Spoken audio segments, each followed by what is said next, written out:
Saquon was offered a franchise tag of $10 million by the Giants this past season and incentives, which would have made him about $14.5 million. He did not hit his incentives this year because he missed a few games. Saquon still has a lot left in his tank. I think Buffalo should really look at him in the offseason. I like James Cook. He was fantastic this year. Saquon could change everything for the Buffalo Bills. If you look at the 49ers, since Christian McCaffrey, have they been the same offensive one-dimensional team? No. And they had good running games, but they didn't have a star running back like Christian McCaffrey. Christian McCaffrey changes everything for the 49ers, and you're going to see that on Sunday. Because he can change a game at the 5-yard line. He can change the game at the 50-yard line. One big move, one deke, and he's going to put it in the end zone. Saquon has that ability. If there's anybody that has the talent of Christian McCaffrey right now in the league, all-around talent, it is Saquon Barkley. He can change a team. And I think that Saquon has believed over the last 2 years the Giants were not going to re-sign him. And Saquon deserves an extension. Now, Saquon's been dealing with injuries, and we believed that when he was drafted. And I did not believe the Giants should have drafted him as the number 2 pick. But he has been the Giants' best player for the last 5 seasons. And yes, they have Dexter Lawrence has had a great 3 years, and he's one of the best defensive linemen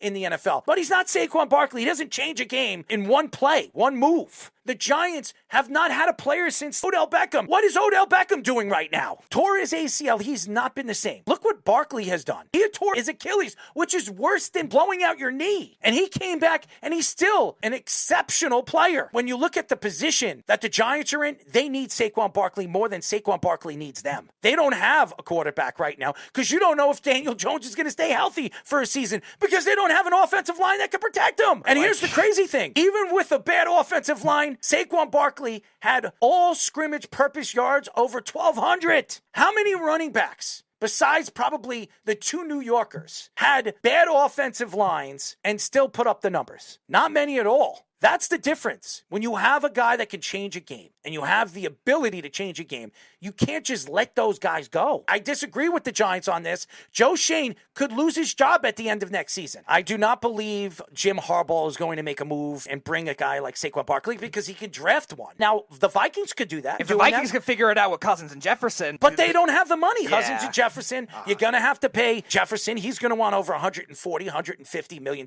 He's the best wide receiver in the league. We're seeing all these different wide receivers and Tyreek Hill and Devontae Adams. They all get these big contracts. So why wouldn't you see a guy like Jefferson, Justin Jefferson, not getting $140 or $145 million by the Vikings? So I don't think they're going to have the money to get him. Yeah. And the Texans make sense. Yes. But why? They got Pierce coming back. Here's the team that should be going after him and the team that everybody's been talking about, and that's the Cowboys. The Cowboys could use a guy like Saquon Barkley. Saquon Barkley has been in the NFC East his whole career. Which is something Jerry Jones loves to do, too. He loves to get guys from rival teams. Pollard is not coming back next year. There are quite a few good running backs that are going to be available in the offseason. And Derrick Henry is another one that a lot of people believe, and maybe he goes to the Giants. The Giants decide to bring him in and let go of Saquon Barkley. Who knows? What I can tell you about Saquon Barkley is he is the best running back on that list in free agency this offseason. And shame on the Giants to let this guy go. If the Giants decide to part ways with Saquon Barkley and not give him an extension, Daniel Jones doesn't have that blanket. Daniel Jones will be hurt in the first 5 or 6 games, and that's $80 million the Giants messed up in 2 years